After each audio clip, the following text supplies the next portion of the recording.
We are live, people. What is up, guys? It's your boy Andy Matrix. We're back at it. The trio's back at it. And I'm here with Dash Attack in Dante's Rant Room. Let's get it, baby. What's up, guys? Hey, everyone. I am so excited. I am so excited because, man, we got some juicy topics today. Let's get it, baby. Oh, there's some. I hear the background. Yeah, my bad. Yeah, man, we got some topics, man. It's for a second, like before we started the show, like yesterday, I was like, what are we gonna talk about? Like, there's not much happening. But then recently, like in the past like few hours, I was like, oh wait, hold on a second, this is good. Yeah. Man. All right, let's kick this off, man. Oh boy! But by the way, I'm not sure if I sent you guys this article, but I wanted to save the juicy stuff for the middle. Okay. Oh yeah, that sounds fair. Yeah, let's start with some light stuff. Yeah, I wanted to start out with some light stuff, and then in the middle bring the more hardcore stuff into the show. Right. Yeah, that sounds good. So the first thing I wanted to talk about. Hold on, let me share my screen. Present. Is that the Pink Panther song? Yes, it is. Yeah. I don't know, where did that come from? It was so random, I know. Okay, so I'm here at ICV2.com, and ICV2 is basically an analytical website for like geek culture. Comic books, novels, manga. Recently manga, but because manga has been like taking the top, 10 charts. Yeah. So basically, for the past week or so, for the past week, I've been talking about there's the media is like in denial that manga has absolutely annihilated the comic book industry in the West, right? And by the way, when I say the comic book industry, of course, when you think comic books in the West, the first thing that comes to mind is obviously Marvel and DC, right? Of course. And then there's the secondary ones like Dark Horse, IDW, and I think Boom. Boom's the other one, right? Yeah. Right. So that's the secondary. So, but Marvel and DC have always been the big dogs, right? They've always been the big dogs. The big two. And yeah, the big two. And Dark Horse was pretty big for a while. Yeah, I mean, Dark Horse got one of my favorite series, which is Lone Wolf and Cub. Oh my god, I freaking love that. But yeah, now the media, well, I mean, a lot of journalist websites were in like the Motley Fool. The Motley Fool recently, they I don't know, they were trying to make it seem like, oh no, like the comic book industry is just fine. It always recovers. It dropped like in the 1960s and it came back roaring in the 80s and 90s. And I'm okay, yeah, that's true. But looking at the state of comic books now, it's not coming back, bro. Dude, it's gonna be hard, man. I don't think it's coming back. Oh yeah, go ahead. Because I don't think it's gonna come back, and if it does, it's gonna take so much work, and you're gonna have to like restart over a lot of things and stick to one plan. So here at ICV2, it says superhero comics are in a creative rut. Who, if anyone, will fly to the rescue? Well, I mean, you ever wonder, like, can superheroes save themselves? Like, yeah, right. I don't know. But yes, go ahead. Dan. Oh yeah. Oh well, I just think like the new solution is to stop relying on these old superheroes and start creating some interesting new ones that people can relate to. Yeah, I agree because like for the longest time, like this is one of the reasons why I always preferred anime manga, because in anime manga, it just has like so many categories. You can switch from I remember back when I was in high school, I would go from Naruto. When I got a little bit bored of Naruto, I would go read some romance comedy like Love Hina. Oh, Love Hina. I love that stuff. Yeah, and then there was Ayori Ayoshi back then, Girls Bravo. So it's you can bounce from category to category with the manga stuff, but when it comes to the Western comic books, it's like superheroes are so at the front of everything that people are just like, you know what, maybe not. Well, because manga has Right. a variety of things, man. Manga literally has something for everyone to enjoy. Like you said, romance, mecha, we have sports, we have the superhero stuff like My Hero Academia and stuff like that. Dude, manga has done something so, in a word, I'd say revolutionary, because everyone can go into manga and find something they can really freaking enjoy. Yeah. I'd like to add on to that too, Dante, because a couple of years ago I was like publishing novels on the Amazon Kindle. I think I told you guys the story. I've only really sold like 600 copies of my novels, so I had like very little success. But like you go into fiction, like novels, you have epic fantasy, you have urban fantasy, you have science fiction, and within science fiction, there's like what 3-4 other genres, which is like I think there's like hard science fiction. There's space opera like Star Wars, right? There's just like different categories of science fiction too, and then you go on to like romance, mystery, and then within mystery, there's like different categories like amateur detective, female sleuth. Okay. You know, there's just so many categories in the world of fiction. Like if you go to the bestseller list in the Amazon Kindle, you find so much shit. Like for recently, one of the things that a lot of authors on Amazon have been doing, they've been mixing genres. Like one of the most recent things that I've seen, I think this was actually a couple of years ago, they've been mixing mystery with epic fantasy. Okay, that like works. Cool. it's not exactly like the most a popular genre, but it's like it's on the rise, and you see it, right? Like a lot of authors just start experimenting. They'll use like they'll mix science fiction with fantasy, right? They'll mix. Yep. Oh, I know. I'm noticing that pattern with games too. Have you guys heard of a game called Evil West? I have. Yes, it's yes, a I good have. game. It's a really good game. I did. I streamed it. I liked what I played. It's a gothic horror game mixed blended in with a western. Cowboys, right? Yeah, it's cowboys and gothic horror. Yeah, I actually wanted to play that game. I recommend it. But yeah, and I think this like having categories, just different many categories in for Marvel and DC. I think this could literally save Marvel and DC, right? Just the comic book industry. If Marvel and DC would just put down superheroes for a second and just start thinking, hey, we need different types of story. Let's think of like, I don't know, can we have some detective stuff or something, right? Can we have like, let's try out, let's try out what the manga are doing. There's a lot of comedy romance. Well, let's do that. It's funny because that's actually how DC got its start. DC stands for Detective Comics. Yeah. Yes. Yeah. Detective Comics.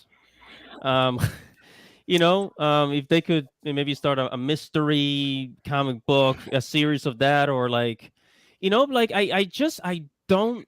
There's no innovation. There's really no innovation. Maybe like heroes like Constantine, who aren't exactly superheroes but have supernatural abilities. Yeah, exactly. Yeah, you can still kind of like throw in a little bit of like the superhero stuff, like you said, Constantine. That's actually a great example.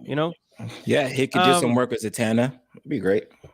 Yeah, and so let me just read what it says here a little bit. So it says, after a few fat years during the pandemic, it sure looks like periodical comics are deep into this cyclical downturn, both financially and creatively. They're finally admitting it. This January's unit in dollars chart, see top 50. We're gonna look at that in a moment. It says, are not exactly full of surprises. The various Spider-Man and Batman family titles leading the way, give or take a few stray Ninja Turtles. Retailers do these books have fans ladder with excitement? Is everyone or anyone looking forward to upcoming events like Dawn of DC? Yeah, so what does it say? Batman and Spider-Man. That's really the only thing that's selling. Like that's really selling. Like besides Batman, they put Batman everywhere, but eventually because Batman has historically sold well. He's like the brand. That's why like he has more movies than. I mean, he's even more. Superman is like supposed to be the face of DC, yet Batman is more popular than him. Yeah, like true. If you look at the ICV too, like the top comics or whatever, Batman typically has like it's usually in like the top 5 or top 10. Yeah, because I think Superman is supposed to represent America, and then Batman is actually the popular one. Because the thing is, Superman is the one who, like, I think who I forgot who said this, but I think Superman is the one that people would like to be, and then Batman is the one that's like people can like relate to more. Yeah. Yeah, I think it's the same with Spider-Man. Like Spider-Man is like you are Spider-Man. You know, like I think Yeah, Stanley said that. Spider-Man, people relate to him because they relate to his struggles of balancing his life, trying to like, his loss, his like, and then trying to like basically just be a lighthearted hero. I mean, Spider-Man works on multiple levels. Like I'm sure like there's probably like some video essays you can look on about it on why Spider-Man, like why people connect with Spider-Man subconsciously.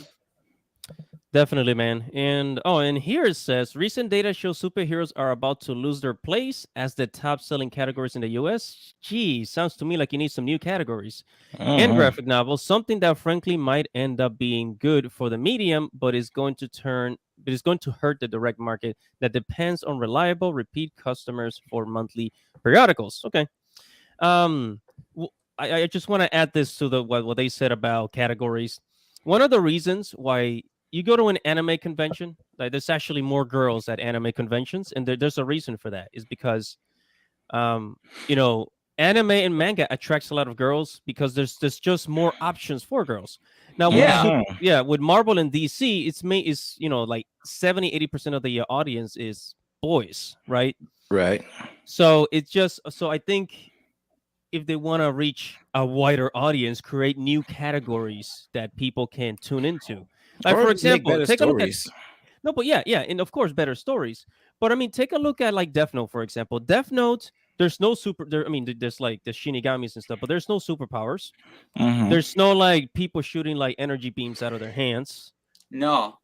But Death Note is a mystery. It's a detective mystery mental game, and it absolutely like it's breathtaking. Yeah, it's right? a thriller. Yeah, it's a thriller. So I think if they experiment with new stories, I think this could really save their business. But they're not gonna take our advice. Of course not. No, we are deemed the enemy at this point, especially me. Yeah. That's for sure. Oh, what's that? Well, I got blocked a long time ago by the writer of Vixen. Oh, really? Yeah, this is when they were trying to make that Vixen not fan fiction, rather. It was her spin of Vixen, and in her iteration of Vixen is now supposedly bisexual, autistic, and then a whole bunch of other stuff. Yeah. Oh yeah, I remember there was this big thing, like there was this trashy comic where she's making out with someone in a limousine or something, and it was like really fetishy. Wait, hold on a second. Wait a minute. Like, wait, so okay, forget the lesbian part, but the autistic? How is she gonna save the world if you're autistic? I was like, what the hell is going on? Well, it depends what type. Like, there's different degrees of autism. So I made a video about it, and I was like, it's shitty writing, it's laziness. Create a whole new character. Vixen is freaking dope. She has a thing for Jon Stewart, who's a Green Lantern. And I guess the writer of the book saw my video, and she blocked me on Twitter. Typical. Yeah. Really quick, doesn't Vixen have like those powers where she can have the powers of different animals or something like that? Yeah, she touches the necklace on her neck, and she can use I guess the abilities of whatever animal it is. Oh, now I know what it was that caught everyone's attention. She did something with a giraffe tongue. Oh yeah, the giraffe tongue, weird thing, sexual thing in the car. Yeah. Oh. Okay, this sounds kind of. Oh yeah, it was weird as hell. That's why it kind of blew up. I remember this. All right, man. So you guys cracked me up. So here at ICV2 says top 50 comics January. So a little report. So at the very top, number one is Spider-Man, of course, and Spider-Man and Batman are at the very top, 1 and 2. Scarlet Witch 1. Then we got like Nightwing, Miles Morales against Spider-Man, Daredevil against Spider-Man. And again, like basically all the old stuff. There's a Star Wars comic there. Star Wars comics. Yeah, and then all the way at the bottom is Deadpool. Number 3. Wait, that's not Deadpool Samurai. No, I thought it was the manga Deadpool Samurai. Just Oh I yeah, hope that's another thing. Silver- Marvel is Yeah. getting into manga now. If you guys didn't know. Yeah. Check out the chat real quick. Kyle said, I just hope Silver will continue playing the game. It is her childhood. Also, fuck Twitter. Yeah, Thank you, Kyle. agreed. Yeah, I'm not sure why that comment didn't show up on the on YouTube for some reason. Oh yeah, it was probably just a filter, probably because of the F-bomb. Yeah, okay. Yeah. I have no sympathy for people that are just go into a stream and harass people like that, because basically it's just a tantrum. Oh, well, we'll get into this later, right? We'll get to this. that. We'll get to that. Another story I wanted to bring up. Wait, hold on. Forget to share my screen. Darn it. Another story. Come on. What's this? Velma. Yeah. So Velma. apparently, so here ICV2, there's a little story about it says Confessions of a Comic Book Guy Everyone Hates. Velma, right? It's so true. So it says Confessions of a Comic Book Guy is a weekly column. Steve Bennett of Superfly Comics and Games in Yellow Springs, Ohio. I guess that's a comic shop. It says this week Bennett discusses why everyone hates HBO's Velma, as well as the release of Moon Girl and Devil Dinosaur. Is that a thing? Oh yeah, that came out like that was that yesterday, thing I told you about, the one with the Naruto cameo. I was Oh, okay. Oh, was that Disney? That's that was a Marvel. Disney, some weird new Disney Channel show, and they had a weird Naruto cameo in the background. The dinosaur actually looks cool. Yeah. You know, I'm gonna like, save that. I want to check that out after the show. So then they say it's been 2 weeks since my last column, The Confessions of a Comic Book Guy, where I wrote about the latest comic-related skirmish in the current culture war, Pregnant Joker. It says who appear in a backup story in the Joker, the man who stopped laughing. Number 4, the HBO Velma first garnered some press, but didn't amount to much. But the sheer hatred directed at Velma has been so overwhelming, it's become something of a phenomena. Definitely right, buddy. So then it says, as I pointed out, then something like Velma is usually worthy only a single YouTube review, right?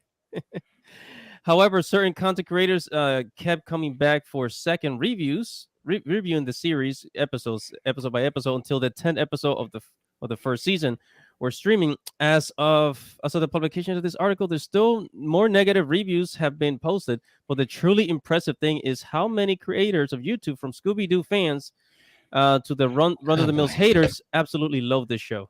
Yeah. You guys want to say anything? Want to add anything?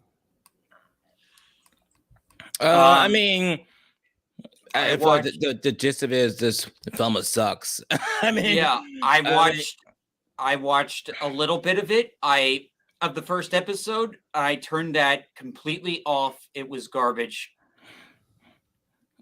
I mean, it's a shitty show. They try to make it into some Scooby-Doo-esque Harley Quinn ripoff, and they fails miserably. It didn't even attract the target audience it's supposed to attract because it was that cheesy. Making fun of Freddy's penis every 2 seconds in the show, or his dong, or it's stupid. It's not funny, and the weird fact that he can't cut a steak, but he can somehow drive the Mystery Machine is just stupid as hell. Like, this show was just stupid. No one liked it. I'm glad it's over. The only sad part is getting a second season. Now, as far as the second season, there's 2 things about that. I think the first thing that people are saying is that because there were so many people hate watching it, that HBO decided to give it a second season. And then on the other hand, some people are saying, like Clownfish TV said, that like, I think the part of the contract with Mindy Kaling was that the show would get a second season. So now they kind of like, they have to put it out there. Yeah, I covered that too in my video.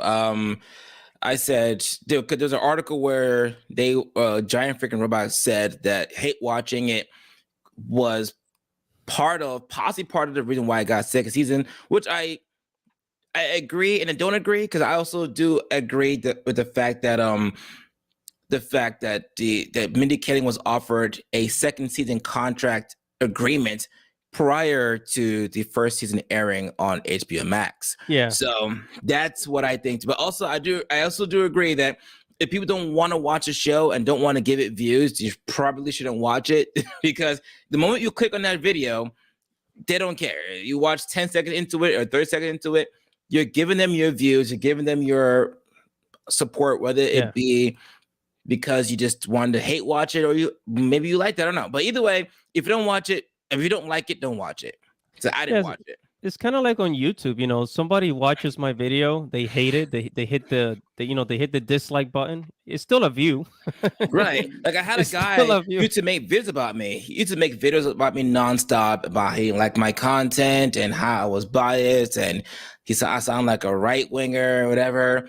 And people were like, "Well, Dante, you're gonna respond to him?" Like, I'm not gonna respond to this loser because he's watching my videos and giving me more attention or more exposure. Well, yeah. Well, you know, like it's really sad when you have to rely on like dunking on like another content creator in order to like, you know, make your own channel like seem more interesting.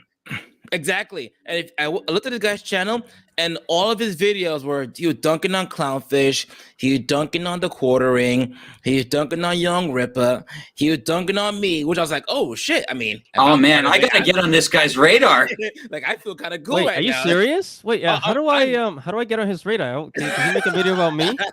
Honestly, he probably could have. Honestly, if I can find his name again, I'll send it to you guys to check it out. Like if you're like a YouTuber who's like he's your anti-censorship or anti-SJW, anti-SJW or stuff like that, you're automatically on his radar, and he hates your guts automatically. And he made like at least 4 or 5 videos of me. And I was like, whoa, okay, like. Dude, are you kidding me? Like, I hope he. I mean, I was once called the VTube quartering once by someone on Twitter too. What do you know? Well, that's probably because that's the only one they know. Exactly. It's also Yellow Flash. Right. I kind of thought I'd be like more like Young Ripper because I'm black, but I guess not. I guess the quartering it is. Young Ripper shows his face on YouTube though. I think, yeah. But I think honestly, us were more similar to I guess I think Clownfish and Yellow Flash. Yeah, I think we're more like Clownfish. Like that's really my brand. You know, Yellow Flash, like, you know, he's into the fire. He's like, you know, he just does his own thing. Yeah, I like them both. I like Yellow Flash and Clownfish, but I think like we are more similar to Clownfish, but can kind of be similar to Yellow Flash. Yeah, like we're kind of like a little bit like I've been watching like a lot of people, so I've drawn inspirations like from a lot of different people with some of my content. But you know what it is too, that let's say Yellow Flash for a second. Like the thing about Yellow Flash is that he claims to be a YouTube channel about anime and manga, but he doesn't really talk about anime and manga.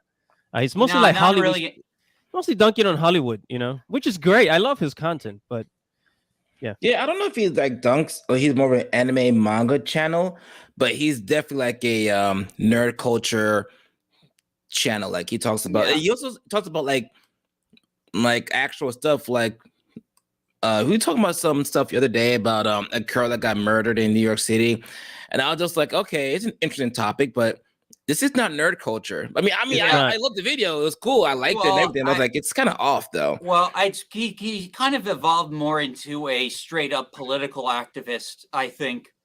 Yeah, I can see Yellow that. Flash. Yeah, I think so too. Yellow Flash. But the thing is, he goes to conventions. I saw. I mean, he was in Anime Matsuri last year. So you've actually seen his real face. I've actually no, I miss his panel. I saw Anna, the Star Wars girl. I saw Young Rippa. I saw the guys from Geeks and Gamers, Neurotic. I saw all of them, but I didn't see Yellow Flash. I was really looking forward, but like he had a booth. I don't think he went there because he wants to keep his identity a secret. But he has shown his face. He has gone to conventions before. He has gone to conventions before. There was this is a video from I think 2019, 2018, where he actually shows his face, and he was cosplaying as a Naruto Akatsuki. Okay. Yeah, ha ha ha. Yeah, Nice. this is like a 2019 video, 2018, I think. He's cosplaying Well, as he's definitely a Naruto fan. Like the name Yellowfash is pulled straight that's out where of he Naruto. got it from. That's where he got it from. Naruto. But I think he's kind of turned into an activist. Anyways, you guys, I want to talk about our girl here. Hold on a second. Oh yeah. Let me bring her up. Let me sure if we can make sure I can hear the audio. So here, sportskita.com says, I've received so many death threats. Twitch VTuber Silverveil breaks down while recounting harassment over playing Hogwarts Legacy on stream. So as you guys already know, there's been like people getting harassed just for playing a freaking video game, for God's sakes, right? Which I think is completely awful. Yeah, but this chick, I kind of feel bad for her because she Isn't she trans? I thought she was trans too. Is that somebody else? I think she was. I'm not quite. I think she was trans. I'm not quite sure. I don't know. I mean, there are trans like streamers, like, and I'm pretty sure some of them like that played the game would like get harassed and stuff. But like, I don't know. Like, is Silvermane trans? Actually, I have no idea. All right, could be wrong. I don't know. Okay, so what? All right, so I didn't cover this too much, but I did see a video from Rev covering it legit before this video. So dogs. Just here. Yeah, I can hear it. Yeah, you can play it. That's fine. Yeah, so basically, it's just basically her talking about all the hate she's gotten from the people attacking streamers of playing Hogwarts. How long is this video? Love you, Silvermane. Stay strong. Only like a minute. Incredibly harassment and doxing and people doxing my friends and like so much horrible, vile things all over streaming a fucking video game. It's just insane. Like, hate breeds hate, and it doesn't help anyone. And I don't know, I got to the point where I was sick of seeing hatred all over and guilt tripping on random art tweets. It's literally like they gang up on so many random tweets about Valentine's Day or art or automated posts. Like they want to post so much negativity everywhere, and I just got sick of it. So I block people because I just wanted breathing room. Wow. Yeah, so it's pretty intense. Like the way, like it's kind of sick. Like they just went and attacked this girl. They attacked a lot. They attacked a lot of different people, like that played this game, like big streamers, big VTubers, like and unfortunately, like some of the VTubers were still like are too afraid to even play the game, even when they wanted to. Especially the big ones. I mean, it was a boom for like smaller streamers like me, but like, for everyone else who's already had like an established following. Yeah, like, it sucks. This never should have gone into this point. It's the fact that it did is freaking insane. It just really shows like just how horrible our culture is right now. And yeah, and I'm wondering, did PewDiePie play Hogwarts Legacy? I have no idea. I think he's just busy with his baby right now. Yeah, Okay. he had a baby. Oh, really? Oh, yeah, that's right. Yes, that's right. I forgot about that. Because I was like, wait a minute. Because what about like gamers like PewDiePie play this game? Like, is he gonna get attacked too? PewDiePie don't give a crap. He'd play the game. Yeah, because I play play the game. article about the Reset Era admin who played the game Oh man, that was such a Wait, great who? story. Who? Okay, Oh, Reset Era admin. Reset Era. Okay, do you know who Reset Era is? First of all, Isn't that like a news website? No, it's a gaming forum full of wokies. super Oh duper my megalo wokies, man. Yeah, my like God. they got Nintendo to censor Super Smash Brothers Ultimate before the game even released. Are Yep, you serious? these guys Yeah. have crazy influence, unfortunately. I mean, I heard about Reset Era, but I just thought it was just just like a article website. I've gone to it before. I didn't know it was like an all out. They're these an guys are activist lunatics. website. They ban their own communities for like the stupidest things you could get banned just for if you go against whatever the mods say, that they'll just ban you. Like they have ridiculous rules. They organize harassment campaigns to harass other developers. Yeah, and to an people in the extent, even they're pro censorship to an extent too. That's crazy. Yeah. So the Reset Era admin, so Reset Era basically was against Hogwarts, obviously, because the whole controversy, right? They banned all discussion of it eventually. Yeah, they banned all this discussion of Hogwarts, but it turns out that the admin of Reset Era was caught playing the game because I believe that their achievements will pop up, right? And people saw the achievements of Hogwarts. And they were like, whoa, dude, you're supposed to be against Hogwarts. Why are you playing Hogwarts? They got achievements from Hogwarts. Oh wait, his trophies started showing up, right? Yeah, exactly. Oh, and here's the real kicker. Okay, so he played the screenshot. This Final Fantasy 14 player on Twitter, that he played like 10 hours of Hogwarts, and he only has 0.4 hours. 0.04 hours of Forspoken. So he's played the bad game. He played the bad game more than he played the racially diverse video game. See, that's the thing. Like, I'm gonna get to that later today, later in the show, because there's people like the people that scream the loudest on social media saying that oh, don't play Hogwarts Legacy because of J.K. Rowling, don't do that, don't do this, or they are the ones that probably want to play it the most, but because because of their the people that they hang out with in their political beliefs, they don't they kind of force they like brainwash themselves not to. It's just a game. Play it, try it. Well, that's the thing. It's getting very much like a cult. If you don't follow everything this really was insane what they tried to do and failed. But to some people it probably worked. I'm sure there was people who were conflicted that really just wanted to play the game but couldn't because they didn't want to feel bad. And I feel bad for those people. I mean, you had audiences, people their whole audiences mass unfollowing people for playing the game. Right. That's messed up.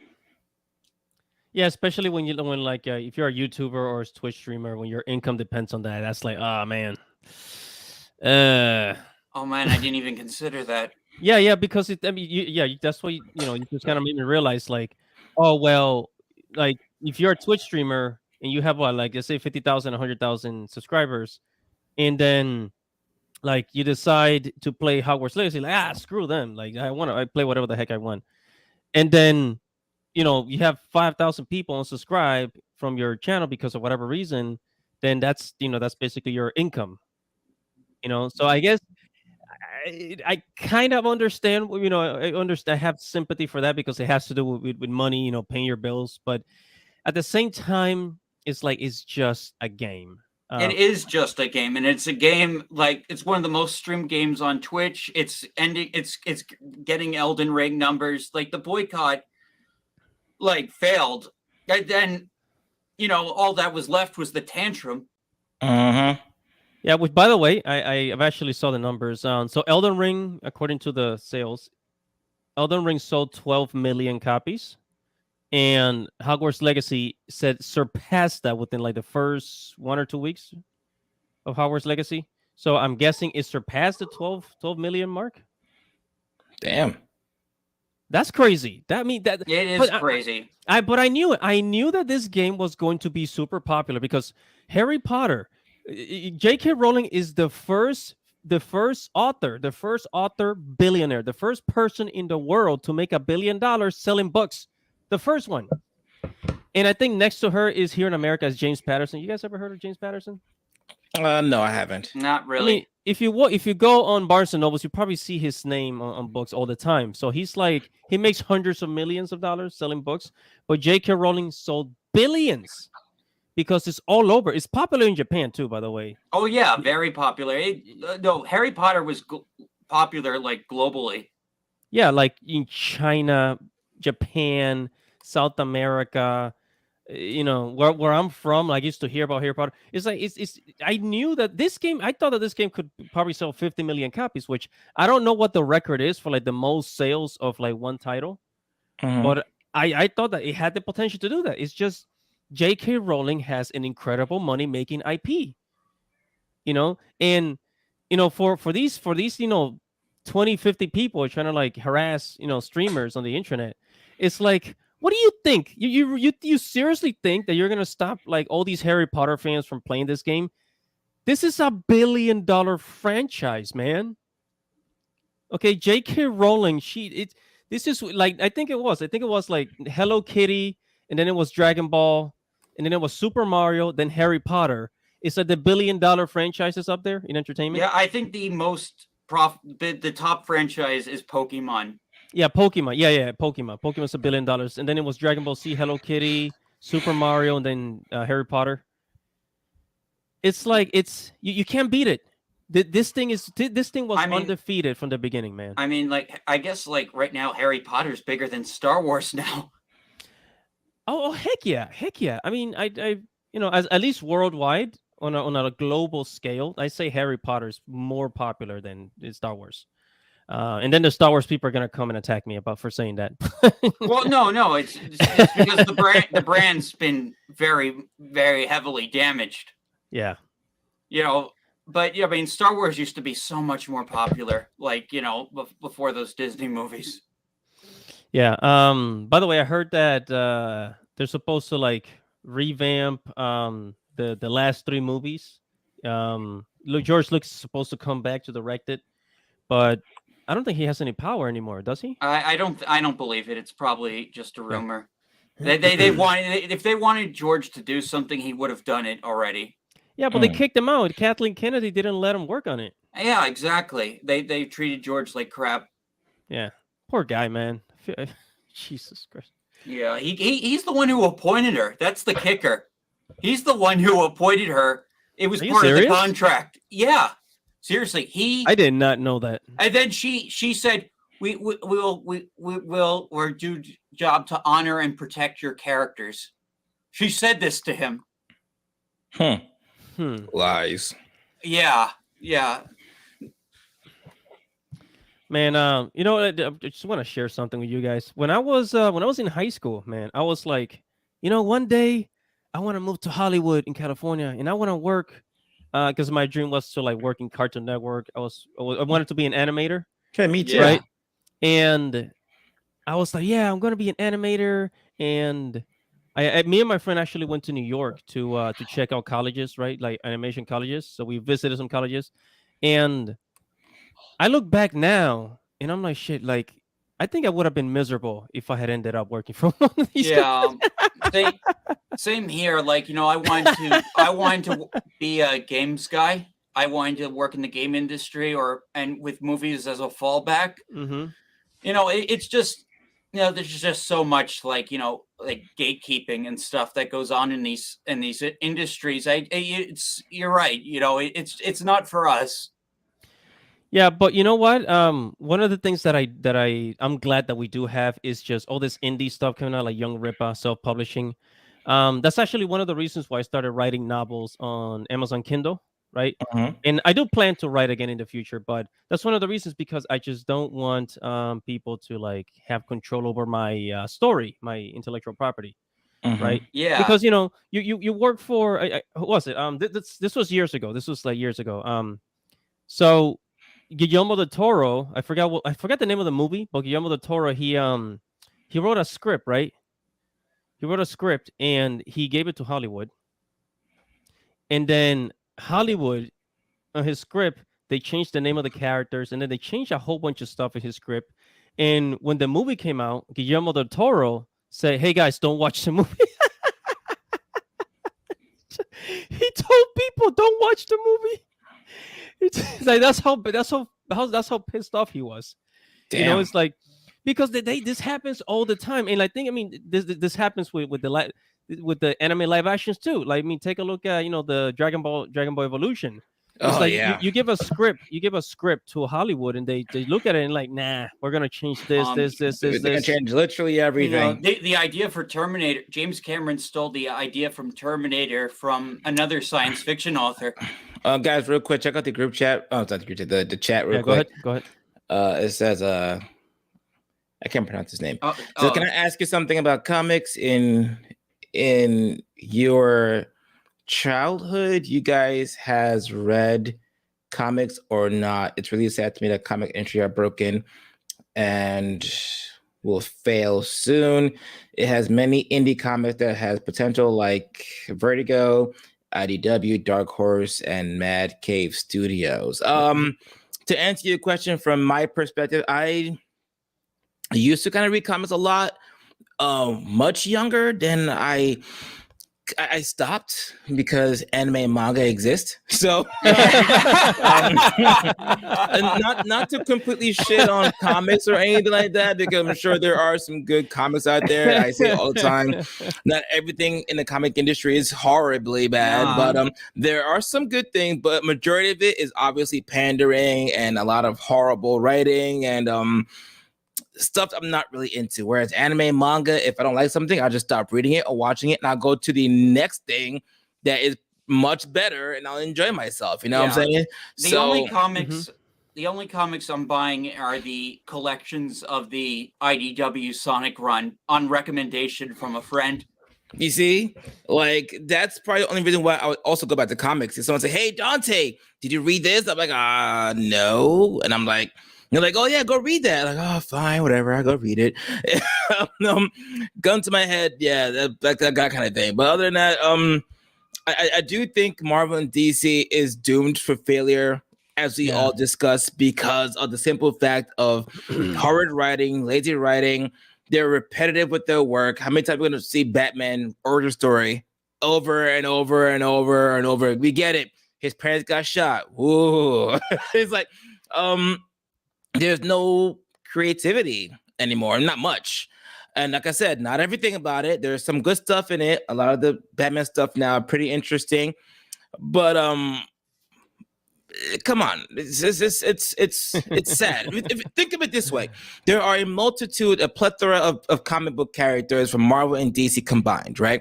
But yet the only top sales you see in ICV2 and other things is Batman, Superman. Where's Fantastic Four? Where's Shazam? Where's Black Adam? Where's Vixen? Where are the other multitude of characters that there are within the DC universe? They're not there because they kind of suck.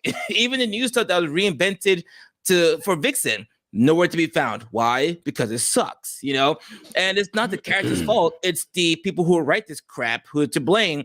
But Marvel and DC continuously hire these social justice warriors, woke writers to destroy their company. It's the new generation. It's horrible. Crystal Oof says, aren't we supposed to get a Kingdom Hearts series, or is that canceled? Yeah, I heard there was supposed to be a Kingdom Hearts show on Disney Plus. Oh wait, was there? I didn't know that. No. There is. It's supposed to be quote unquote in the making. It's supposed to be, because I heard this news. Back in, like, I think a little bit before 2020. I think sometime 2019. I actually made a video about it a long time ago. By the way, guys, there's actually a comic book company called Vertigo. Yeah, he mentioned it too, I believe. Okay. He said Vertigo. Now, just a quick little story.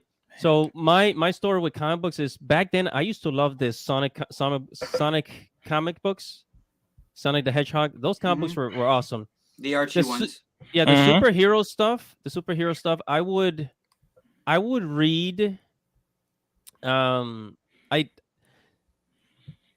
will watch like the TV shows, the animated series, but like I've never I read some of that. I think I read Spider-Man, but I didn't read like a lot of the Marvel and DC stuff. Because early on, in the mid 2000s, I just, once I hit high school, manga, I was just devouring manga like crazy. Well, I didn't really Right. start reading comics till I was in college. I was into manga like in high school. Yeah. Oh, see? But I did have a friend. Who I had a friend who was a collector. He had like a library of freaking manga, and then but he started out with manga because his brothers were manga collectors. But then on he started like after high school he started collecting comic books, but it was like the old comic books, like the Hellboy stuff, and like the really good stuff from like the early 2000s and 90s. Those were the ones that he was collecting. Not really none of the modern stuff. I mean, one of the biggest turn up, because I really did not know. You know how like manga is by volume 1, Yeah. volume 2, volume 3. I really did not know where to freaking start with comic books. That's That another has thing that been pissed my me off. problem the entire time with comics, especially the superhero ones. There's no easy way for someone like who hasn't been keeping up with these characters since the 60s to exactly. like follow. Right. Exactly. I had no idea where to start. So I'm like, I asked my friend, like I think who was it? I think it was in 2010, sometime around there. My friend, yeah. my friend told me, hey, did you know there's a new they're like revamping the 52. What you call it? The 52. The new characters? The new 52. 52. Yeah, the new 52. And I'm like, wait, new 52? Like, what do you mean? It's like basically that they're like relaunching or whatever. And I'm like, wait a minute. So like, where do I start? So and that's one of the reasons why I just didn't get into comic books. I bought much. the Teen Titans New 52 or Beast Boy's Red in that universe. Oh yeah, I think I saw something like that too. I don't know why he's red, but It's because they changed the origin of his powers to tie in with some other force. oh, that's great. That's also red. And So that's the problem with Marvel and DC, man. They change so much stuff so much that if you even miss it, you're behind. Whereas, like, if you watch Naruto or read Naruto, for the most part, it kind of, I mean, maybe not Naruto because he kind of just changed it so often. But typically in anime manga, the character does stay the same. Wait. Oh yeah, there's a lot of changes in Naruto. There's a lot of character progression. Like, Naruto is not the same person that he is at the end, like towards the final arc. Shippuden. It's like It says in the group chat, we have get woke, political correct, make it broke. Yes, I agree. I'd rather watch the original Last of Us on YouTube than the TV series. It's now wholly woke now. Okay. I've been watching it. Oh, Hellboy. I know. I don't know a lot about Hellboy. My knowledge of Hellboy stops at the movies, unfortunately. Rest in peace, Spawn. Spawn's still going. I think Spawn is still going. I don't know what's going on. I know they're supposed to be doing a live action movie with Jamie Foxx, I believe. That's as much as I know about Spawn. Yeah. Todd McFarlane has complete control over Spawn. He is Spawn is No, I agree, Dash. Go ahead. Yeah, like I picked up like the I think it was like issue like 600 or something of Spawn, like, and I couldn't follow any of it. Yeah, like it was a celebratory issue for like a milestone. Oh, okay. And then I picked it up. I couldn't follow any of it, but I saw a little bit of the HBO show. There's an HBO show? Yeah, there was an animated HBO Spawn show. I had no idea. Holy shit. Oh, wow. Really? Yeah, I had no idea. Oh. Interesting. I gotta look into that. Yeah, another thing is we were talking about like it's hard to get into comic books. And well, you see, like before I got into manga, this is when I was like a little kid. Like I've never really before manga, I never really saw like a comic book telling a story about just a regular average person, just like basically, like romance comedy. Like when I was in middle school, everything I saw was just superhero stuff. And then like I remember I went to my friend's house one time, and then I think that's how I read one of my first mangas. It was Sakura Card Captors, right? And then he had like some other ones. And I'm like, what? You can actually like in my like back then I was like, you can actually tell a romance story in a comic book, like Little Anderson, right? And I think that's like you know how men are not really interested in like romance novels, right? I mean, I don't read romance novels, but like I'll freaking read a romance comedy manga, right? And it's Yeah. just it's just so different. And this is why I was saying earlier that if Marvel and TC had different categories, everything would be so different. They could actually compete. They could really seriously compete with manga. Yeah, like if they had something like Naruto or like something like Death Note. Mm-hmm.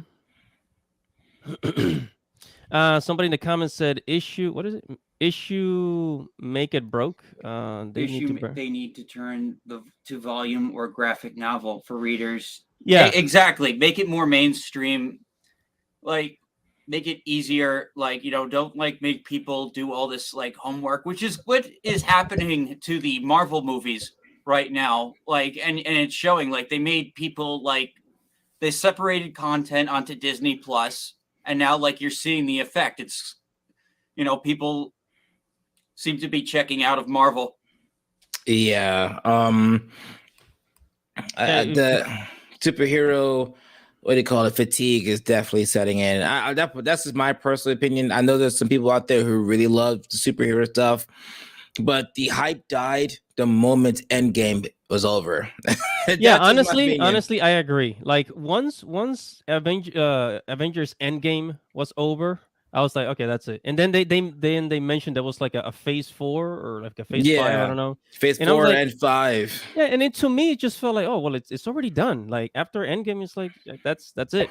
And then they killed off some of the best heroes. They killed off Black Widow. They killed off Gamora. They killed off Iron Man. Yeah, I'm like, guys, Scarlet Witch is dead. Yeah, like you guys killed off your original members. I mean, and first of all, no offense to any other, and they kind of killed off Captain America. It's like, no offense, but without these characters, you don't have much of an MCU. People want to see Iron Man, Black Widow, the original Hulk, Captain America. They want to see those people on the screen because they were the founding members. I mean, clearly, I'm not talking about the blades and stuff like that. I'm like, currently, I mean, these guys started it all off, right? Mm-hmm. They want to see these guys on the screen, and you took them away from people.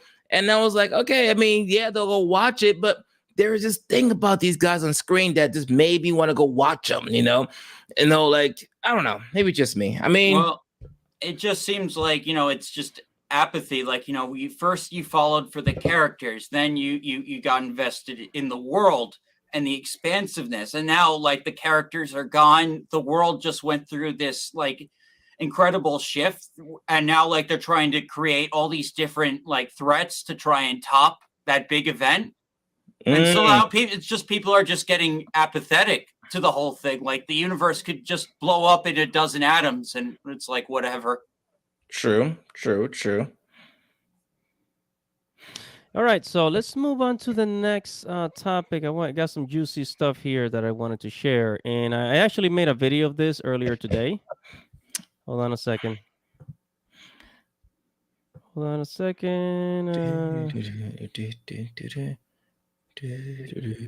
right, this guy right here. Oh, this one. This is it. All right, so another Western anime voice actor accused of domestic abuse and sexual assault. Now, before you guys get your turn, I just want to read the first paragraph really quick because it's just so on point, right? And here, Sankaku Company says another Western voice actor claiming to be a feminist has been hit with accusations of domestic abuse and sexual assault, with the claims against Mike Haimoto, which is this guy right here. He says, sure to leave many unsurprised, as such quote-unquote feminists usually turn out to be hypocrites. Yeah, I couldn't have said it better myself. I mean, it always turns out this way. Yeah, I watched your video. I read parts of the article. It's holy cow, this story is Whoa! And apparently, it was with another voice actress too. Oh yeah. So from a show I've actually watched, Made in Abyss. I'm not sure if you've Oh. ever seen that show. I've seen parts of it. Didn't watch the whole thing. Yeah, I watched the dub on High Dive a while back, season 1. I still need to watch season 2. So like maybe when I get High Dive again. But it's a very dark. So I'm guessing this Avery Smithhart. I just want to look up. Avery. Yeah, because apparently his girlfriend is also a voice actor. And she gave out a Google. She had a Google Drive of all the documents, all the shit, the text messages and all that. Okay, Oh, boy. I'll find out what character she plays. Yeah. I'm going to find out. Okay, let me see. I'm on her behind the VA page. Okay, You want to share it? In.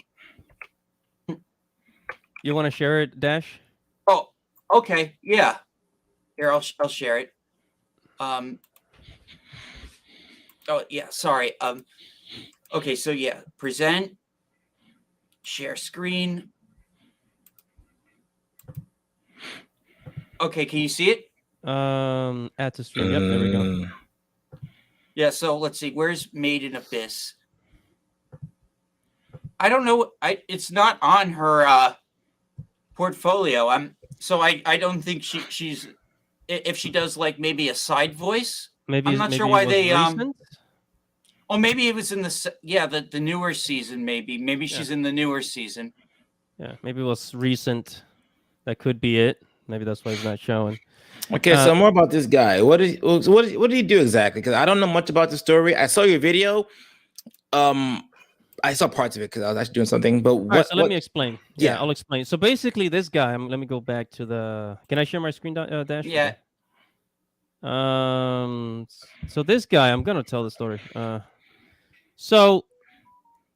He's a voice actor, right? And his girlfriend's also a voice actor. He's the voice actor of, I think it's Thorfinn in Vinland Saga, right? And so basically, he claimed, he claimed to be a feminist. Basically, he protects women. He does this and that, blah blah blah blah blah, right? And that's how she met him. That's how he presented himself, right? But then it turns out that he's the complete opposite. Like I said, he became abusive and all of that. And here, there's a note here from the girlfriend. It says at the start of our relationship, he described his mother as his rock, right? He spoke of her sacrifice with tremendous admiration. He bragged about growing up in a majority female household, right? He said he despises his father for what he did to his mother and declared himself a proud feminist, blah, blah, blah, blah, blah. But after seeing how he treated his mother and sister, right, the hatred that rolled off of his nauseated me. I began to fear for my life as I caught a glimpse into my future, right? So, it was a bait and switch in the relationship, you could say. So basically, this happens all the time, by the way, with men that claim to be like feminists, male feminists. Yeah, they are actually the abusers. Yeah, they're actually the haters. This happens a lot of times where the people that try and present themselves to be virtuous the hardest are the ones with the most to hide. Exactly. It was the same thing with the PEDO stuff on Twitter. Same thing with the manga haters. You remember that guy that got arrested that worked at CNN that was hating on manga, saying that. Yeah. I remember that. I covered that too. Yeah. Yeah. He got arrested. for exactly for what he was accusing manga of being. And then here in the final paragraph says, one moment I was everything he ever wanted, and the next I was the most disgusting thing he ever seen. I wasn't allowed to cry. Can you imagine that? Ouch. He said I wasn't allowed to cry in front of him or show what he deemed any negative feelings like anger, sadness, depression, anxiety. At one point he said, can't you cry somewhere else? Oh, wow. boy.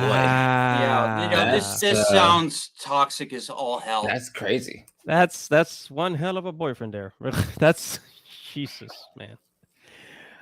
So yeah, that's why I brought this guy to light. And I mean, I covered this it was 2021. I covered it. The Man Mills. You guys remember that?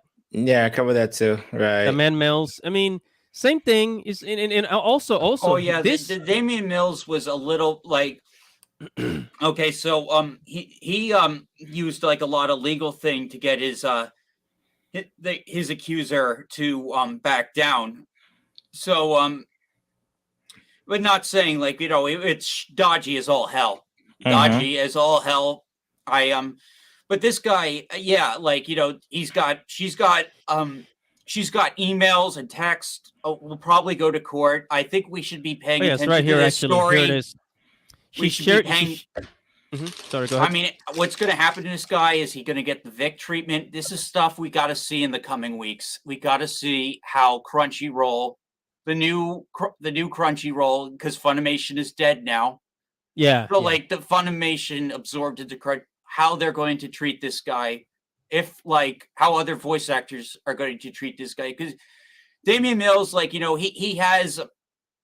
Okay, so like he's like marketing himself as the gay voice actor. So like he's like in with the club. So like they wanted to protect him. This guy, I think this guy might be expendable, and I just want to see how viciously like he gets canceled. Oh yeah, definitely. Especially since he claimed to be a male feminist. Oh but, yeah. I know it just sucks. Mhm. Like I mean, like she's got the receipts. Like Oh yeah, she's got the man. receipts, and so like innocent until proven guilty. But like she's presenting way more evidence than Monica Rial ever did. There you go. By the way, so she submitted all those documents to Anime News Network, and here they are in a Google Drive. Okay, so anything from bank statements, Michael's mom text messages, which Michael's basically the guy Mike. My mom's text messages, freaking California victims responses. Holy crap, man! Private investigator, law and legal advice, Mike voicemail. Oh, Jesus Christ! I think she came. Holy crap! My man. theory is she came prepared. She probably saw like how the Vic and Damian Mills thing went to Anime News Network, gave her the receipts, and allowed them to publish this. So now it's going to be even harder to refute. Oh yeah, I mean she came prepared because in the kid who accused the man Mills, he didn't. I mean, he was not prepared. He was not prepared. Yeah, exactly. I find it real strange on this clip that you're sharing on the screen that he says, "Don't tag me in stuff like you guys do with Vic. Just don't." This is from 2020. This is from 2020. I'm about to say, like, well, he has some nerve, the gall to say that after that. That's crazy. The reason why I brought this up here is because he was one of the guys, like, just hating on Vic. It was all a smokescreen. It was all a smokescreen for him. What a loser. Oh, by the way, real quick, the chat. What to say? He said there's something immensely powerful about seeing Monica, Kamala, and Carol together in a frame. He began, to me, it's only akin to first Avengers movie, and seeing the 6 of them together in a frame is chill-inducing. What? Okay. They're so great together, and they all had different histories with another. Kevin was basically comparing Marvels to the Avengers. First of all, you cannot compare the Avengers to the Marvels. No. What are you talking about, Kevin Feige? We barely know any of these two. We met Monica Rambeau. Like, okay, I think she was the little girl in Captain Marvel, and then she had a little bit in WandaVision. Marvel has only had one show. This is not like there is no like emotional connection. There's zero emotional connection between me, Kamala, Monica Rambeau, and the other Carol Danvers. There's no connection. I'm sorry. Carol Danvers in her own movie was just stale as shit. Okay, Monica Rambeau, she was a side character in WandaVision, and I've never seen Miss Marvel or whatever that show was called on Disney with Kamala. I actually heard very mixed opinions. I hear some people actually really liked it. Like it was like it had a little bit of a wholesome angle to it. Right. Like I don't know anything about them to go crazy about them. It might affect the comic book readers. I know Monica Rambeau was officially technically the first Miss Marvel. That's as much I know about her. That's about it. Honestly, other than that, I don't know anything. Whereas the Avengers, they're talking about Iron Man, Captain America, Thor, the Hulk. Listen, The hype was freaking weird. the hype was beyond real. I mean, you went into that like, I want to see these big name characters on the big screen. Even if you weren't the biggest comic book reader on the planet, you knew the names. You heard Thor, Captain America, Hulk, and whatever. Then you heard the name, be like, yeah, I know those guys. I don't read the books, but I know those guys. Whereas the Marvels, like, I don't know these fucking chicks. I'm sorry, I don't know who these chicks are. Yeah, Kevin Feige was so off, and he'd be lucky that movie does well. I mean, it might. It's 2023. That movie might freaking make billions at this point. You never know. It's weird times we're in. Yeah.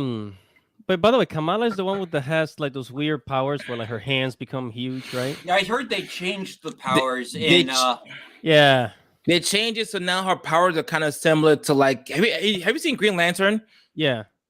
How he can manipulate the rain to create like anything. Objects. That's kind of what her powers are. She can use similar abilities to like that.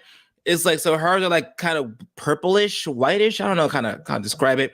But those are what enhances her big hands or big legs and stuff like that. So she doesn't do the whole Mr. Fantastic stretch thing anymore. Yeah. Her powers have been changed. Yeah, they changed a lot of it. Yeah, I mean, Yellow Flash was saying, "What kind of girl would want to have powers? So you enlarge your hands?" And I was like, "Yeah, like if they were trying to sell that character to chicks, you know." Yeah, I mean, they say it did well. I don't know. Let me see. I don't know. So yeah, this guy, Mr. Mike Haimoto, just another one, man. It's like, you know how like people say like, Hollywood is full of weird people, right? Well, the anime voice acting business in America is just filled with a lot of these, people with like, I guess, mommy issues, daddy Weirdos? issues. I don't know. They call them weirdos. They're weirdos. They are freaking weirdos. They call them Holly weird. A lot of these voice actors, not all, but not a lot all. of them are weird as shit. Yeah. No, some of them are great, but like, yeah, like, but it does like go to show you, like, all this like this dog piling, like, all these people that tried to like seem virtuous, like, off the coattails of the Vic Mangana stuff, and then like, we find out this guy might be a creep. It is very hilarious. Yeah, it's just the turn of events. The turn of events is just absolutely juicy because it just, Oh yeah, well, like even this whole Rick and Morty thing, like, holy crap. Oh, Yeah. how the turntables. Yeah, and by the way, like all those people at Funimation, I'm guessing him too because this is back, his message from 2020. I'm guessing him too because they all absolutely love teaming up against Vic Mignogna. Yeah, they do. They They calling really him all enjoy sorts it. of shit. But then, Yeah. I mean, look where they are now. Mhm. Otaku the Great says, "Yo, what's up? What's up, dude?" Oh, hey, Otaku the Great. How you doing, man? What? I don't see that. Oh, there you go. Hi, Taco the Great. What's up? So it did pretty well actually. Wow. All right. So what do we got next? Dash or I do have I have a story I think I can do. I saw Winnie the Pooh, Blood and Honey. Oh yes, I want to hear about that. Oh yeah, so I did a little review of it. Let me just see what the how much it's made when because it was a one night showing and they're showing it like it hasn't even shown in England yet, even though like the film was literally filmed in England. Yeah, but I mean, if it's like if it's a horror movie, it's most like it's very low budget. So Oh yeah, it was a low budget and it made $1.8 million, which is like beyond what that budget was. all right. Well, while you're doing, Let's see. Oh yeah. So you found it already? yeah, I got one from Vulture. I'm not sure how good this article is, but this is the one. It came up. What's so hilarious is I actually heard this played at Disney Springs AMC. All right, so how Winnie the Pooh, Blood and Honey trolled its way to the box offices. You know what? I actually cannot wait until a Mickey Mouse horror movie is made Oh because it's gonna yeah. be a public domain pretty soon. Oh, if that happens, this guy's going to Oh grab it my because this god! guy wants to do his own like horror universe. He wants to do Peter Pan and Bambi also, like Oh because really? their copyrights. Yeah, he's gonna make like a. This guy's got some pretty sick and ambitious plans. So Wow. hell hath no fury like a Winnie scorn in this live action R-rated childhood nostalgia desecration schlock horror film Winnie the Pooh, Blood and Honey.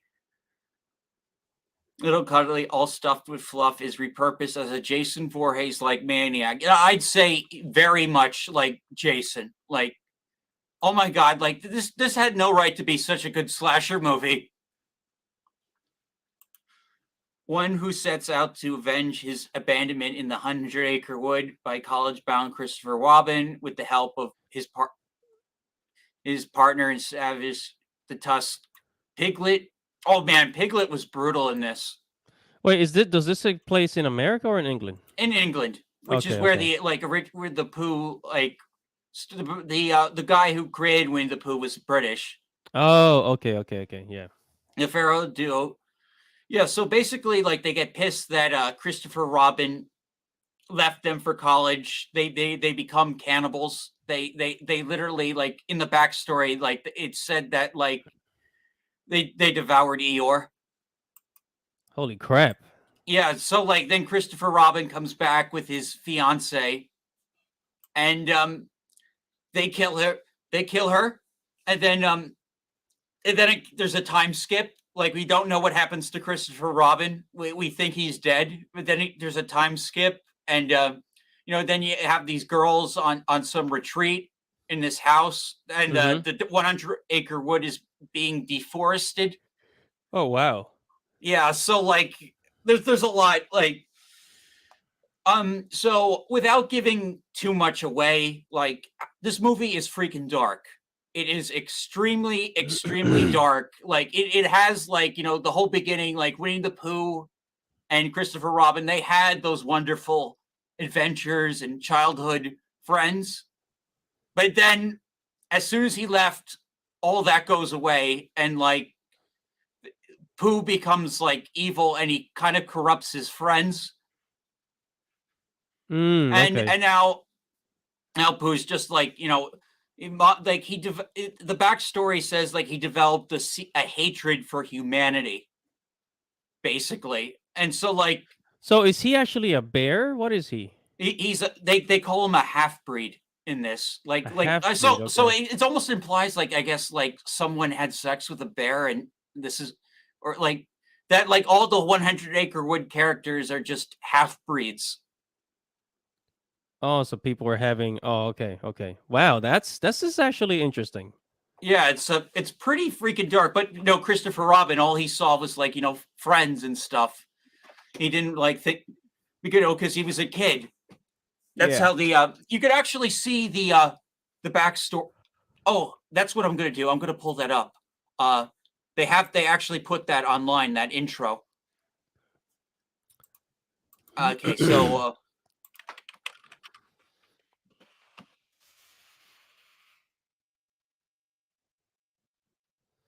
okay. Oh yeah, here we go. Yeah. Okay, okay.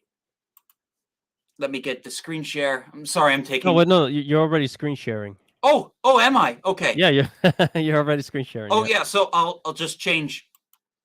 I'll change present. Okay. Share audio tab, yeah. In the 100-Acre Woods, a young boy named Christopher Robin came across some most unusual adolescent creatures. Crossbreeds, who some would describe as abominations.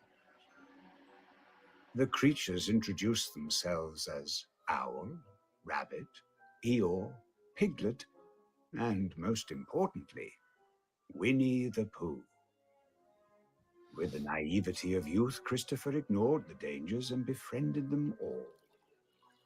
He brought them food, and with each passing day together, their bond strengthened and grew. The days turned to years, and with the years came maturity.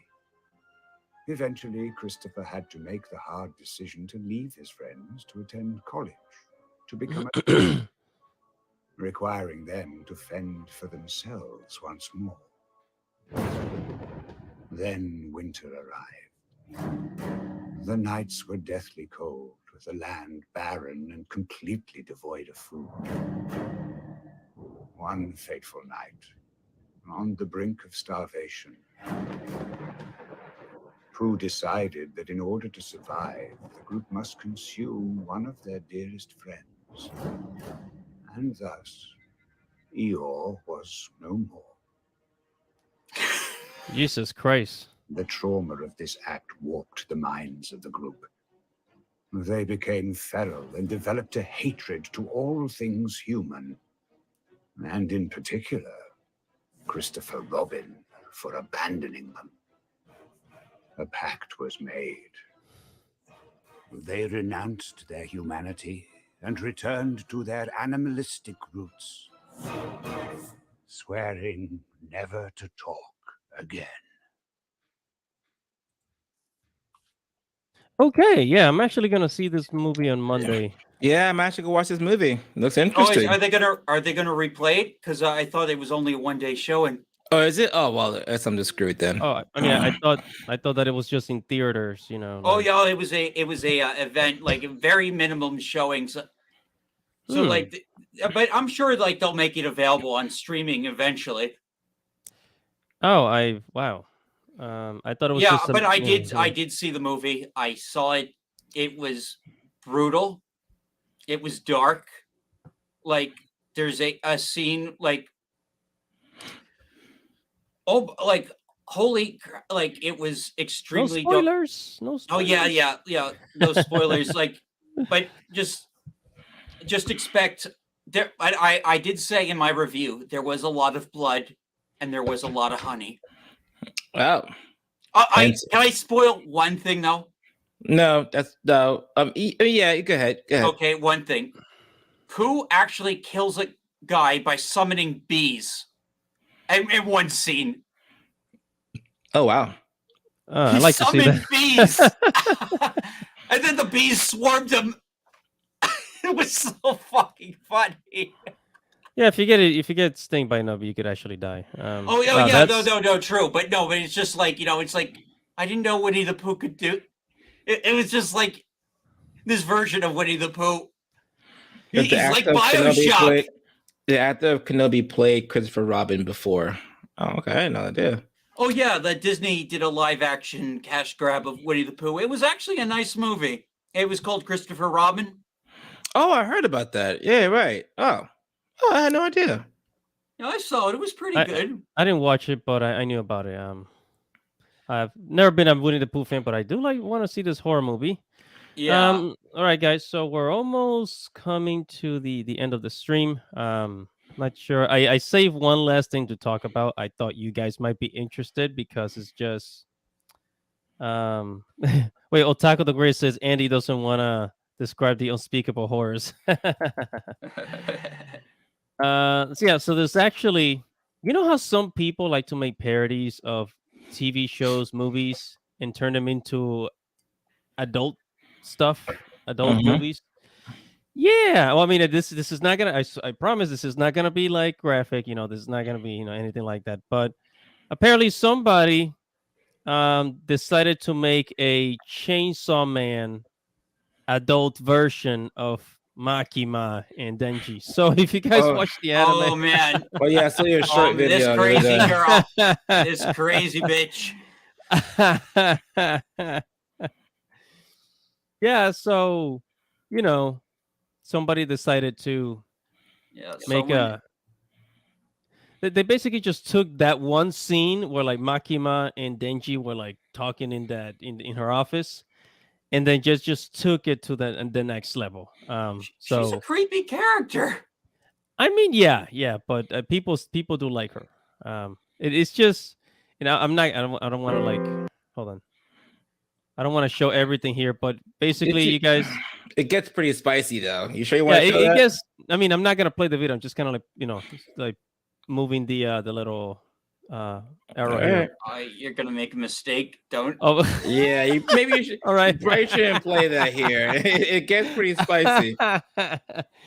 Yeah, so apparently this made it to Prawn Hub, and it's out there, and yeah.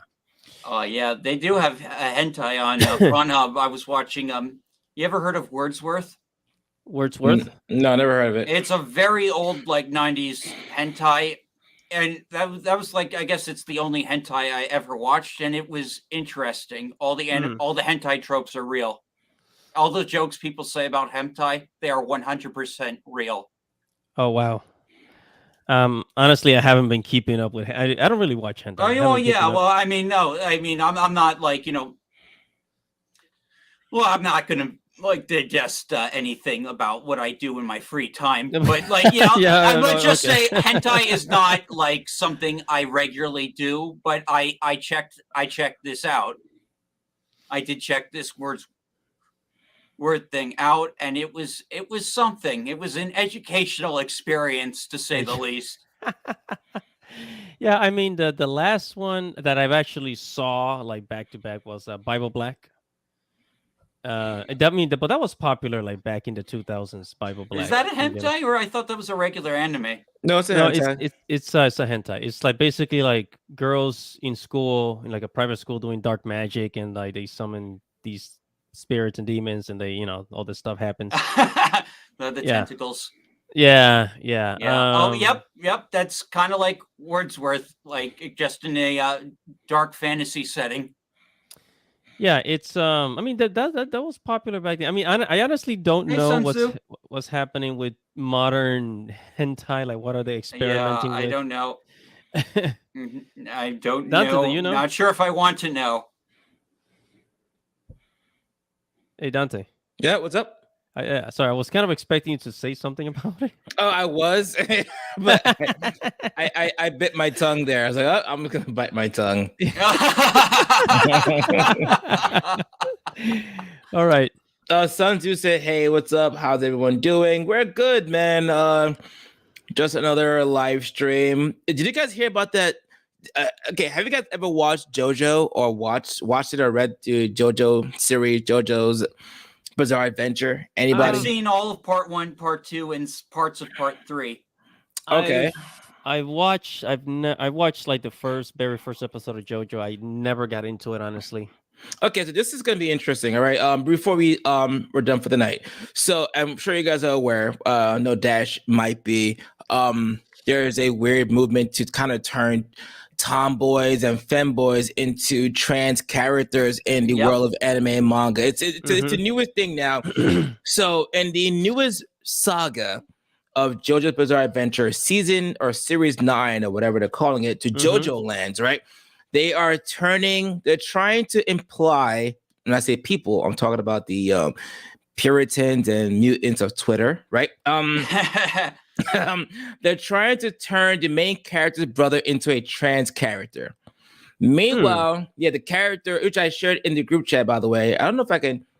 Yeah, so it's part 9, so it's going to be a whole new slew of characters and maybe 1 or 2 returning ones from previous arcs. Yeah. Like, doesn't part 9 like take place in a separate universe as the original story? I don't know. I don't know if like Steel Ball Run. I heard Steel Ball Run takes place in an entirely separate universe. Actually, you know what? I think Andy, I tried to share the screen. I don't know if you have to approve it or something. Oh wait, yeah. Oh yeah, there we go. All right, so there we go. So it said JoJo's Bizarre Adventure fans debate the gender of a character. So if you scroll down here, it's the character in question. Don't worry, guys. It's all PG-13. We're all good. So this one right here. So this character, which I'm going to, damn, I can't do it. This character right here is the main protagonist's brother. As you can see, there are chesticles. Chesticles. That dude has boobs. The dude has boobs, right? So with that being said, wait, that's a man? That's a man. I know. I was surprised too. I know. You know how manga could get. Manga could get quite strange, right? But be that as it may, the character is actually a guy. This character is actually the main character's brother, older brother, right? Mm-hmm. So people are just like, well, it's a guy with boobs, so it's got to be trans. No, it turns out it's not trans. We go down a little further. They actually explain exactly what's going on within the chapter to, just solidify that the character is not trans or whatever. The character is actually a boy. In fact, the character is possibly a femboy because it's a guy who dresses up as a woman. But he has titties. But has titties, how did he get them?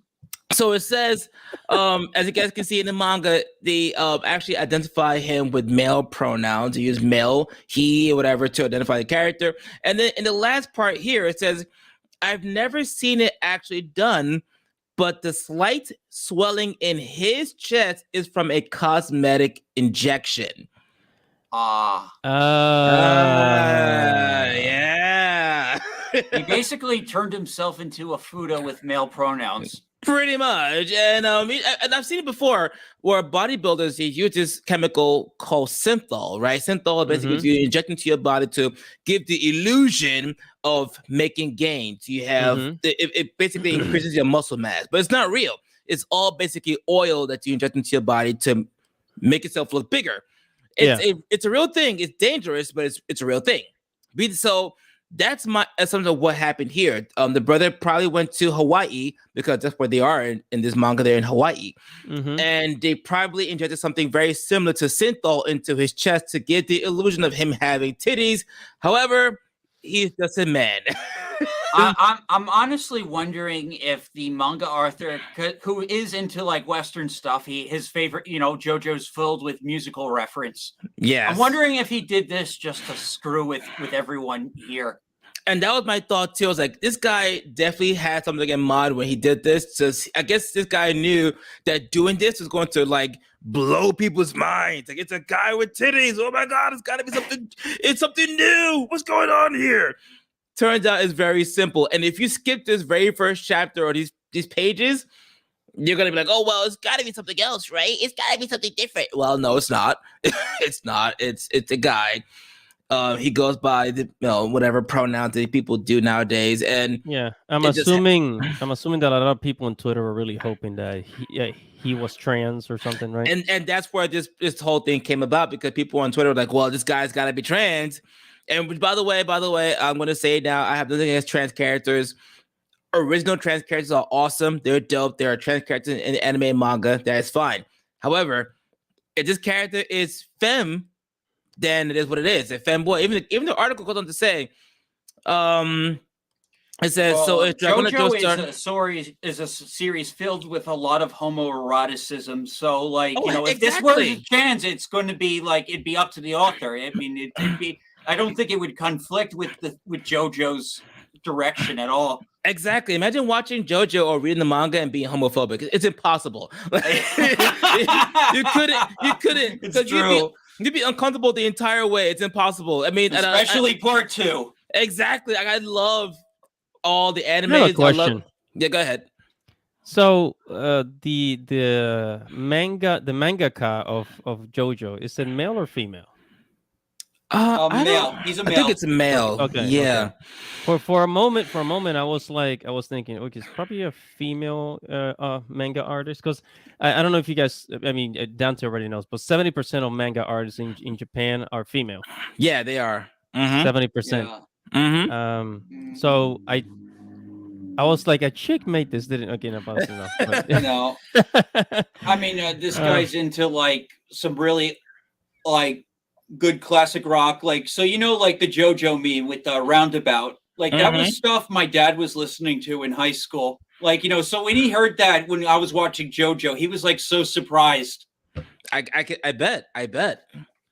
So even the article goes on to say that Dragona Joestar trans, the answer is no, not just because the story refers to it as a he, but because he keeps his male genitalia. It says, in fact, he would fall more into the category of femboy or effeminate man. There we go. I just figured we talk about that because recently in manga and anime, there's just been this weird movement to categorize femboys or tomboys into the trans category, which is not true.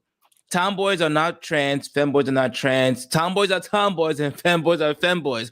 There are a lot of tomboys who are girls who have like more masculine traits, whatever, who love being a woman, but just like act more manly sometimes, or they. I miss those days, by the way. Actually, now that I think about it, there is actually a slang term for a man with boobs, like that I've seen in some like arty circles. That's not trans. Busty boy. What? I've never heard that before. See, I believe it. Exactly, dude. Wow. Dude, there were simpler times where you could be a guy with feminine features or dressed feminine or acted feminine. No one cared. And there was girls who had, masculine features, or you were just tomboys, or whatever. And no one wanted to throw you into a whole different subsection of whatever. It's like, you're a tomboy, cool. You're a femboy, cool. That's it. Now, if you're not straight, you have to fall into a weird category. I think like, what? I think the thing is, like, a lot of these groups on Twitter are like looking for validation, and so like if they think a character is like any chance of them being transgender, they'll like just go for it. See, I dig it. See, like we all know, we're all on the same page for the most part. Like representation is always great, but like I believe femboys deserve representation, right? Like Bridget, who was femboy at some point, now is transgender, and Astolfo from the Fate series, who they're trying to push into being a transgender. It's like, and you have tomboys like Tomo-chan from Tomo-chan is now a girl. Like they exist in real life. There are femboys and there are tomboys in real life. I love tomboys, right? Who love who they are. They love being women and they love being men. Yeah, back then, tomboys were awesome, man. Yeah, right, tomboy. Right back in the day, like when we grew up, like that was normal. Like, I had tomboys in my school. Yeah, we all had tomboy friends who went to school with tomboys, or then high school or college, who they'd love to be women. They may fancy a certain fashion style, or they might, like certain things that more. Isn't Max from Stranger Things? Max from Stranger Things is a tomboy. Yeah, exactly. She is. Poor Max, by the way. But yeah, like poor Max. Oh man, poor Max, by the way. But yeah, but it's just so annoying. Like, okay, we get it. Representation is a great thing, but don't take from other people just because you want to be represented. It's not fair to everybody else. You know what I'm saying? It just rubs me the wrong way sometimes. Yeah, I get completely what you're saying, and I guess. I mean, for one, like, actually, like I said, like, Hogwarts Legacy, they actually like did it. They have a trans NPC who runs the shop at Hogsmeade. I've only seen her in one scene. I'm still very early on in the game, but like, I'm guessing we're gonna see that character again. Yeah. So like, there's also a lesbian, by the way. There's a lesbian in Hogwarts Legacy. Yeah. You didn't know? It was one of the teachers. I had no idea. I had no idea. When does this come up? Yeah, it's in the story. It's like towards sometime around the beginning. I think like when you get your first spell. There was a lady that she said she had a wife, or like her wife brought her something. It's like they don't really show that she's lesbian, but they is it is it Professor Weasley? I think so. Yeah, because she says, isn't she like Ron's ancestor? Oh, wait, hold up. Sorry, real quick. Yeah, the Weasley family's there. Yep. Otaku the Great is responding. Yeah, my mouse is not working today. Tomboys are hot. Yeah. Wait, summon bees. Look at the words. Hey, how's everything doing? All right. Oh, part 9 is doing crazy. The dollars of Twitter. Yeah, it does. After Poochie reset. Yep. Drag queen. Oh, and drag queens. Yes, sorry. Sunju, they have drag queens as well. Clever Araki, very clever male. Bruh, dude has his own fashion line. Tomboys are hot. Facts. Sunju, facts. Otaku the Great, facts. Tomboys are hot. And tomboys love, though they are tomboys, they like to, I mean, not all, obviously, clearly, there are some tomboys who love to be women, but also tomboys who love to be men as well. They exist. and they deserve representation just as much as anybody else does. Whether you're a tomboy, femboy, transgender, lesbian, gay, bi, straight, whatever, I don't care. Everyone deserves representation. Yeah, It it's is what true. it is. You know what I'm saying? And if an anime or manga or a video game depicts characters as tomboy or femboy, that's not a call to arms from the trans community. Yeah, it's gotta be a trans. Like, bro, no, stop it. That's not fair. It's not fair. You know. Yeah, man, just let it be up to the author. If it comes out in the story the character's trans, then there you go. Like, Boom. you know, Boom. Facts. I miss the 2000s, man. I miss the 2000s because I miss the you know, 2000s so freaking hard when we Me didn't have too. like Twitter and all these outrage mobs. And I miss MySpace. I for miss God's sake. edgy stuff. I miss like edgy MySpace humor. was good enough, you know, back I then. miss like, you know, like people being so adverse to edgy things and being afraid of being offended. Yeah, I know. I agree. I mean, like I grew up with shows like Family Guy and South Park. Like, you know, Oh, yeah. I'm so wondering, like, and I assume like a lot of these people did too. So like, how did we get here? Bro, I have no idea. Yeah, That is a that's good true. question. Solid question, for real. That is true. How the hell did we get? Yeah, because I grew up with Saturday Night Live, Dave Chappelle, South Park. What was the other show? Family Guy. Yeah, Family Guy. A whole bunch of these shows, Boondocks. How did we become so sensitive over the years? How did It this makes you happen? wonder. It really makes you wonder, man. Because even Gen Z, like you know, they grew up with all this stuff too. Like they remember. How the hell did we get here? I wish I knew. It's just so pathetic. It's insanity at this point. I'm still hoping that it's like we're nearing the tail end of it, but like I don't know. I just don't know anymore. I guess I time can will only tell. hope. Exactly. I can only hope to. Okay, I guess I could stop sharing. Oh, there we go. Boom. Stop sharing. Oh, that was cool. Yeah, I did an episode about that yesterday. It didn't do too well. I'm assuming that's why YouTube is mad at me right now because I spoke about it, and I was kind of blunt about it, and that's when I saw my algorithm kind of start jacking up. I was like, "Oh, there it is." Maybe I said the wrong thing yesterday in my video, so maybe it's what it is. I don't know. Yeah, algorithm is weird. Yeah, YouTube's been on my ass for a while now. Oh well. All right, so I think we're like reaching the end of the show. So Yeah. there was one other thing. I think the Viz Media uploaded several English subtitled anime to YouTube for free. You know, I like to kind of like give anime recommendations towards the end of the show, but I don't. I try to look on the Viz Media YouTube channel. I didn't really see like full episodes. Oh, you didn't? I didn't see any full episodes. Oh, maybe they didn't do it, or maybe they're going to do it. Maybe it's going to be on a separate channel. Who knows? All right. Well, the news says, Viz Media says, opinions about Viz Media might have gone up recently as the Western anime distributor recently uploaded several anime to YouTube for free with English subtitles, which might be less impressive to those who have already witnessed the classics, right? So I'm guessing a lot of the old stuff they uploaded, but I still didn't see it. Says Viz Media had them declaring the following anime are now available on YouTube for free with English subtitles. Okay. It says hundreds of Viz Media episodes. YouTube, where is it?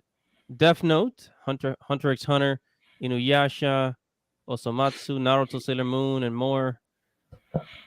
So I think maybe they're not on the Viz Media channel. Maybe they just kind of like uploaded it to YouTube.